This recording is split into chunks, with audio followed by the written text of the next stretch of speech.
It's 4 a.m. here in Cancun in Mexico. The All Blacks versus the Springboks has just finished, so excuse me if I appear to be falling asleep, but what a game that was. Wow, absolutely brilliant. Congratulations, New Zealand. Congratulations, Scott Robertson. Congratulations, South Africa. Congratulations, Rassie Erasmus, for giving us such amazing entertainment as rugby fans. If the Australian and Argentinian game wasn't exciting enough, this one just took it to another level, and really there's so much to say. 3 tries to 2 to the All Blacks. Nara were getting over early in the game for the All Blacks with a little bit of individual brilliance, I thought, the way he sold that dummy. And that was really a great try. Really sad to see him go off and injured in the game so early. Will Jordan again scoring for the All Blacks. When does he not? And then, of course, the clincher, as it turned out to be, was from Quinn Tupaia, set up beautifully by Beauden Barrett, and the South Africans nearly being able to get back at the end with great tries to Reinhardt after Malcolm Marx had scored off the back of some phenomenal South African forward work. And what a tussle this was. This was just an absolute arm wrestle. As I said in my preview video, if the All Blacks had got off to a good start, they were going to be very hard to run down in this game, and this is what it worked out to be in the end, although it could have gone down to the, well, it did. It went down to the last minute or so. I thought tonight the difference was the All Blacks' defence was fantastic at times in this game, and the South Africans' execution at times was poor in this game.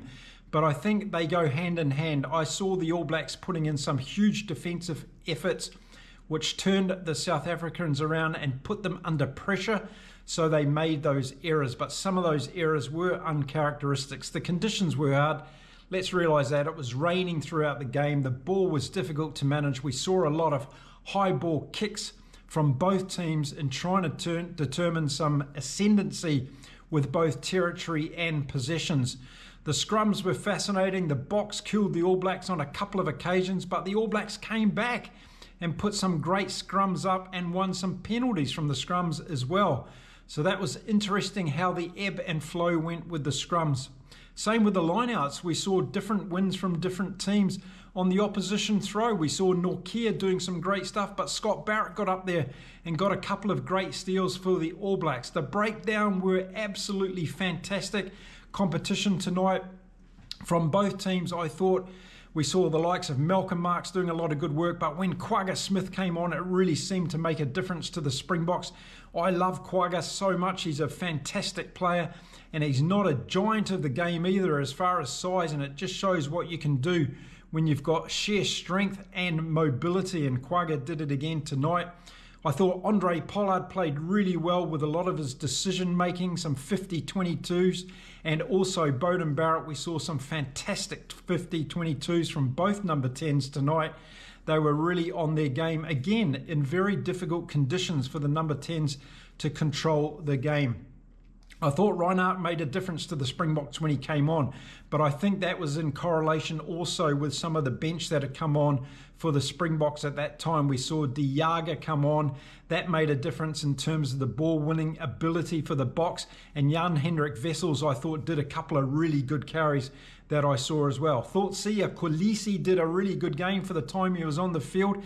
It was really tight up front, and I think a lot of the players shone through at different times, such as Tupou Vai for the All Blacks had a couple of really good steals in this game, and Simon Parker, wasn't he a brute for the All Blacks as well? If you go across both team sheets, I think you can say a lot of players played very well in this game. I don't think too many players had a shocker of a game. Kanan Moody did well on occasions for the Springboks as well, particularly under the high ball. I saw Cheslin Colby miss one tonight. I don't think I've ever seen Cheslin Colby miss a high ball opportunity, but it didn't end up costing the Springboks on that occasion. Damian McKenzie came on the ground early in this game for the All Blacks and did a steady job playing at fullback. And I saw Rico Ioane. Rico Ioane saved a try for the All Blacks by holding the player up off the ground over the try line. So that was a try saver as well. But it was Ardie Savea in his 100th game for the All Blacks in the last couple of minutes that got the amazing turnover for the All Blacks and possibly won them the game on that particular move. The All Blacks lost the second half again by 14 points to 10, and we continue to see this trend that they're a good front-running team, but they can't win the second half in most of their games, and this will buoy a lot of their competition this year because they can see that they have a chance of running this All Black team down. It didn't happen tonight from the Springboks, despite them winning the second half by 14 points to 10. It was a phenomenal game of rugby. Both sets of fans should be excited and very grateful that we got to see such great play from two teams in very difficult conditions. It was an arm wrestle. It was the kind of game that we would expect from the number 1 and number 2 in the world. It was the Garden of Eden record on the line. The All Blacks came out as though it meant absolutely everything to them, and they played tremendously well in that first 15 minutes of that game. I thought they controlled it well. They had a lot of possession, but as soon as South Africa started getting back into the game, and I love their game plan, Pollard took a couple of kicks for goal, started to steady things down for South Africa, and then they built their momentum into the game. And I thought they did really well to get back into the game after being down quite considerably at half-time. Despite the 14-3 at halftime lead to the All Blacks, I was under no illusions whatsoever that the Springboks weren't going to come back into this game.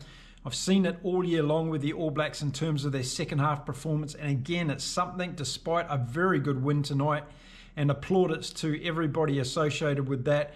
There still needs to be work on holding teams out in the second half because this was very, very close. However, I'm not going to steal the thunder from the All Blacks and the fans and Scott Robertson tonight because it was a tremendous game of rugby. I thought Scott Barrett played one of the better games I've seen him play in the black jersey tonight. Finlay Christie was relatively conservatively good. Some of his kicking was poor, and some of his decision-making late in the game to stand off the ruck while the forwards were taking control, that lead a little bit left to desire, but I'll talk about that in other videos. I thought Kyle Preston did well when he came on. There was a huge amount of pressure on the guy. He saved a particular situation where the All Blacks went over behind their own line. He had no other place to go, so he did the right thing. He forced the ball down for a line out from a goal line dropout, and he did the sensible thing, but he withstood the pressure in the last few minutes when he came on, and that's all you can ask for the young guy. So good work from Kyle Preston. The All Blacks, I thought out wide, were looking a little bit clueless again at times in this game, but I think the conditions had a lot to do with that. Billy Proctor got outside his man on a couple of occasions. Geordie Barrett was fumbling along a little bit at 12 in the attacking side of things, but I did see when Beauden Barrett was standing back deeper at one stage, the All Blacks looked very dangerous on attack. I want to see more of that. That's the way the All Black backline has to be stood up. But on many occasions, it's too flat, and we saw them running into the rush defence of the Springboks, which was absolutely immense tonight. Huge plaudits to Jesse Krill. I see the man as a fantastic leader of the Springboks team. Despite the loss today, I saw him carry himself very well. He was very influential in terms of talking and communicating with the referee, which I thought was good. He was asking the right questions at the right time, and post-game he was very generous and humble with his opinion of the New Zealanders as well as his own team. So hats off to Jesse Krill.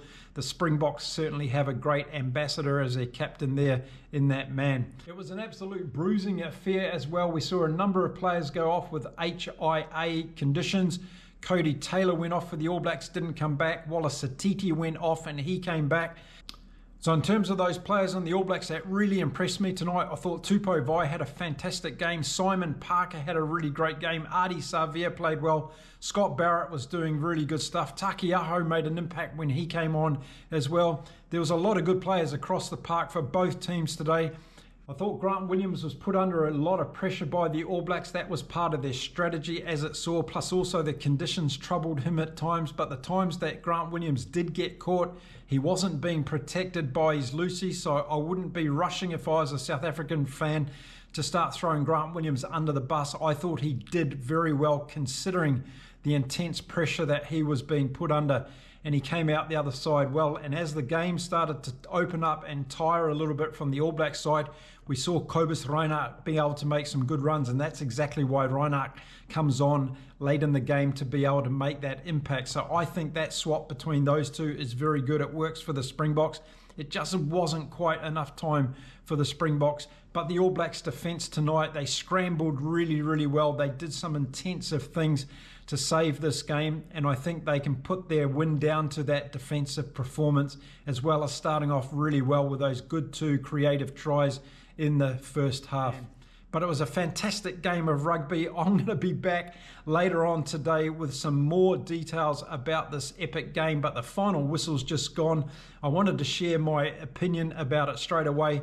Thank you to both teams. If it wasn't for South Africa coming to Eden Park today, we wouldn't have had that intense battle, that's for sure. And well done to the All Blacks. That was a very mighty performance, and I'm pleased you got off to a good start in the first 15 or 20 minutes of that game. To me, that's what made the difference in the end. South Africa were chasing the game the whole way through, and they nearly got there in the second half. There you go. Those are my initial thoughts just after the game. Let me know in the comments what you thought of it all. Were you at the game? Let me know in the comments if you were there. It was raining, it was cold, it was windy, but it looked like an amazing atmosphere, absolutely brilliant. And again, congratulations to everybody, South African fans, All Black fans. It was an intense rugby game. That's what we expect between these two nations. I was thinking it was going to be a draw in the last few minutes, and we were going to have the bookends of the draws with the Springboks and the All Blacks. It didn't work out that way.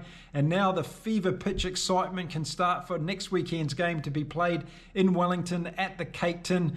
And we can all start talking about that after we've got through the post-mortem of this game. So as I said, I'll be back with a further detailed analysis after I get a little bit of sleep, but also when I've thought a little bit more about it, looked at my notes, and come back with some player ratings as well. Until then, you keep enjoying your rugby, get some rest if you're in this part of the world, and if you're in New Zealand, have some fantastic celebrations tonight over there. And South Africa, don't be too disheartened. It was a fantastic game of rugby, and I'm sure your team is going to turn up again next weekend in Wellington and do your side and your country proud. Until next time, thanks for watching me, Mark and Inside Rugby with Mark. I'll see you all again soon. It's good morning and adios from beautiful Cancun in Mexico. Bye for now.